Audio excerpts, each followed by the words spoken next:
পাকিস্তানের বিরুদ্ধে রীতিমতো তাণ্ডব লীলা শুরু করেছে তালিবান। পাকিস্তানের সাহসের জবাব এবার কড়ায় গণ্ডায় চুকিয়ে দিচ্ছে আফগানিস্তান। পাকিস্তানের বিমান হামলার বদলা নিতে এবার পুরো দস্তুর যুদ্ধের বার্তা দিল তালিবান। আফগান সরকার সাফ জানিয়ে দিয়েছে এর মধ্যেই সীমান্তে হামলা শুরু করেছে তালিবান। এই হামলায় তালিবান ব্যবহার করছে নাইট ভিশন এবং লেজার নিয়ন্ত্রিত অস্ত্র।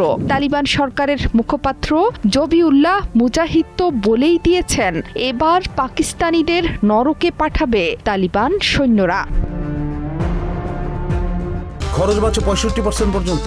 ওয়ালটন বিএলডিসি ফ্যান ছড়ায় স্বস্তির সবুজ হাওয়া। শুধু তাই নয়, পাকিস্তানের হামলায় কাবুলে ক্ষমতাসীন তালিবান সরকারের সর্বোচ্চ ধর্মীয় নেতা হিবাতুল্লাহ আখুন্দজাদা নিহত হয়েছেন বলে দাবি করছে আন্তর্জাতিক গোয়েন্দা থিঙ্ক ট্যাঙ্ক সংস্থা ওপেন সোর্স ইন্টেলিজেন্স। এই খবর যদি সত্যি হয় তাহলে শেষ রক্তবিন্দু দিয়ে হলেও লড়াই চালিয়ে যাবে তালিবান। আন্তর্জাতিক গণমাধ্যমগুলো বলছে এর মধ্যেই ডুরান্ড লাইন পেরিয়ে পাকিস্তানের খাইবার পাখতুনখোয়া এবং বালুচিস্তান প্রদেশের বেশ কয়েকটি জায়গায় হামলা চালিয়েছে তালিবান। খোস্তের, আলিশের এবং নঙ্গরহর ও কুনার সহ পাকিস্তানি ফ্রন্টিয়ার কোরের কয়েকটি চৌকিও দখলে নিয়েছে আফগান সৈন্যরা। নঙ্গরহর, নুরিস্তান, কুনার, পাকতিয়া এবং পাকতিকা প্রদেশে ডুরান্ড লাইন বরাবর পাকিস্তান বাহিনীর সঙ্গে যুদ্ধ করছে তালিবান। বৃহস্পতিবার রাত থেকে হঠাৎ করেই আফগানিস্তানে বিমান হামলা শুরু করে পাকিস্তান। এরপরই যুদ্ধের ঘোষণা দেয় ইসলামাবাদ। এদিন রাত থেকেই কাবুল, কান্দাহার, পাকটিকায় আকাশপথে হামলা চালিয়েছে পাকিস্তান। তার সাথে সাথেই জবাব দিয়েছে আফগানিস্তান। কাবুলের প্রতিরক্ষা মন্ত্রণালয় বলছে পাল্টা আঘাতে 55 পাকিস্তান সেনার মৃত্যু হয়েছে।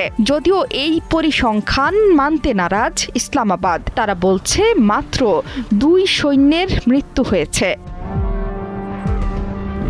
ইতিমধ্যেই আফগানিস্তানের বিরুদ্ধে অপারেশন গাজব লিল হক নামের সামরিক অভিযান শুরুর কথা জানায় পাকিস্তান। দেশের প্রধানমন্ত্রী শাহবাজ শরীফ সামাজিক মাধ্যমে একটি পোস্ট করে লিখেছেন যে কোনো আগ্রাসী বাসনাকে ধ্বংস করতে সক্ষম তাদের সামরিক বাহিনী। ইসলামাবাদের দাবি পাক আফগান সীমান্ত বরাবর আফগানিস্তানের আগ্রাসী আচরণের মোকাবিলা করতেই তাদের এই পদক্ষেপ। শুক্রবার ভোরেও রাজধানী কাবুলে বিস্ফোরণের শব্দ পাওয়া গেছে। পাকিস্তানের পাল্টা হামলায় মাত্র 4 ঘন্টার মধ্যে আফগান সেনা সীমান্তবর্তী পাক সেনা ঘাঁটি এবং 19টি সেনা চৌকি ধ্বংস করেছে বলে দাবি করেছে তালিবান সরকার।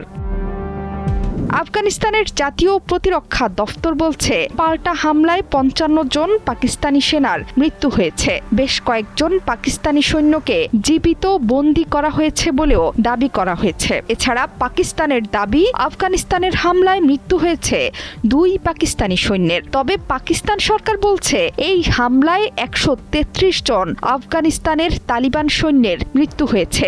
2 শতাধিক সৈন্য আহত হয়েছেন।